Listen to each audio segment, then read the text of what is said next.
Mais tout d'abord, un peu de lecture en compagnie de Mel Gosselin. Elle est étudiante, elle sera enseignante en français prochainement, mais pour l'instant, elle est auteure et vient nous présenter son premier roman. Bonjour Mel. Bonjour. Ça va bien? Ça va très bien, merci. Ce livre-là est intitulé Cétacea. Et il y a eu une très, très belle réception. Avant de parler du livre, il faut quand même parler de votre look un peu flamboyant, oui. Qui s'explique quand même très facilement. Hein? Oui, bien en fait, je me fais beaucoup poser de questions par oui. rapport à mon accoutrement. Mais en fait, je l'appelle ma personnalité intérieure que j'extériorise parce que je trouve que j'ai une personnalité très flamboyante, mais les gens ne le savent pas toujours. Oui. Donc... En tout cas, si vous arrivez comme future enseignante en français devant une classe, les jeunes devraient vous trouver pas mal cool si jamais vous arrivez comme ça. En fait, je m'inspire beaucoup. Je suis très fanatique de l'animation japonaise. D'ailleurs, j'ai fait un festival qui s'appelle Otakuton, qui a eu lieu il y a environ 2 semaines à Montréal. Et nous, je suis une otaku, c'est-à-dire une personne qui aime beaucoup l'animation japonaise. Et on aime, le temps d'une journée, se déguiser, se prendre pour un personnage de bande dessinée, quelqu'un d'autre. C'est fun, ça. Ah oui. On peut le faire comme ça, puis on s'amuse à le faire. Ah oui. Et c'est ça qui est important, c'est de s'amuser à le faire.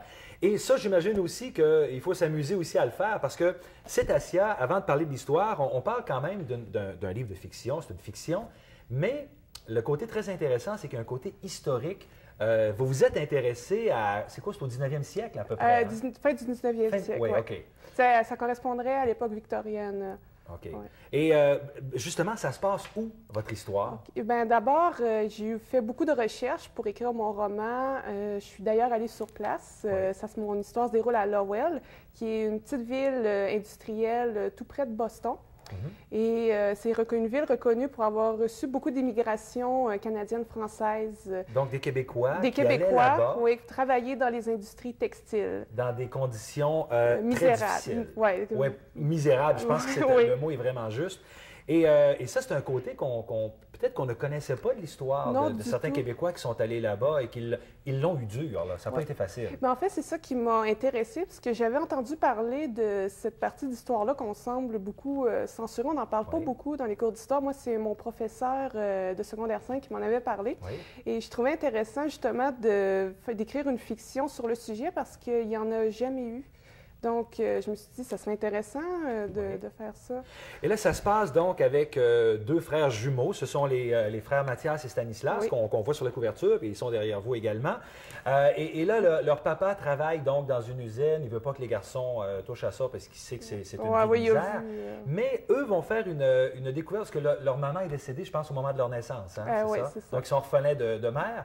Mais là, ils vont faire une découverte et c'est là un peu qu'entre la fiction et qu'entre un peu le fantastique. Comment on pourrait résumer ça? Parce que Cétacea, c'est une appellation pour un monde que les jeunes voudraient peut-être mieux connaître. Oui. Comment on peut expliquer ça sans vendre les punchs? C'est assez difficile parce que le côté fantastique, comme vous dites, justement, il reste toujours un peu en suspens. On n'y rentre jamais dans le vif du sujet. C'est toujours... disons qu'on survole un peu. On fait le tour. On fait le tour. Mais ce qu'on peut dire, c'est que dans le livre, et c'est écrit de toute façon dans la présentation de presse, c'est que les jeunes vont faire la rencontre de l'auteur du livre Moby Dick dans une foire quelconque. Et donc, ils vont découvrir une histoire sur un monde secret, un monde sous-marin qui serait mené par les mammifères, par les baleines. Les baleines, oui. En fait, ce qu'il faut savoir, Herman Melville, avant d'être écrivain, c'était un marin. Donc, dans mon histoire, il y avait une base historique. Donc, qu'est-ce qui arrive, c'est que moi, je me suis inspirée de ces voyages qu'Herman Melville avait fait, qu'il avait rencontré. Il a déjà été fait prisonnier dans les îles de Polynésie. Il avait rencontré des tribus d'indigènes. Donc, c'est avec tout ça un peu que j'ai décidé que peut-être que cette tribu-là du Pacifique aurait finalement confié la légende, justement, du royaume de cette île. Et là, on part avec cette légende. Et là, il faut absolument lire le livre parce que on se promène entre est-ce que c'est vrai, est-ce que ça se peut? Là, les jeunes vont poser des gestes, ils vont faire des choses en pensant se rapprocher de ce monde-là sous-marin. Et est-ce que c'est vrai, est-ce que c'est pas vrai? Et là, ben, on est avec un gros point d'interrogation à la fin du livre parce que c'est le premier tome. Il y aura une suite. Vous allez travailler dessus, il est déjà prêt, Il est déjà prêt, oui. C'est ça, il est prévu pour mars 2012. Pour procurer votre livre, moi j'ai passé un très, très bon moment. Et puis là, j'ai des points d'interrogation dans la tête parce que Et moi aussi, je veux savoir comment ça va se quelque chose qui est passer. important de rappeler Oui. aussi, c'est pas pour les jeunes nécessairement.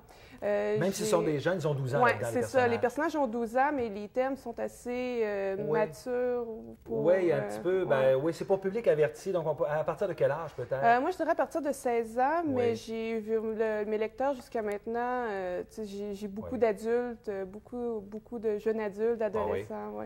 Vous êtes même rendu jusqu'à la fin de la quarantaine. Ouais. Alors, Mel, merci Ben, ça infiniment. me fait plaisir. On a bien hâte de lire la suite de Cétacea dans les prochains mois ou idéalement? C'est ça. Le plus vite possible. Ouais. OK. Bon, on a hâte.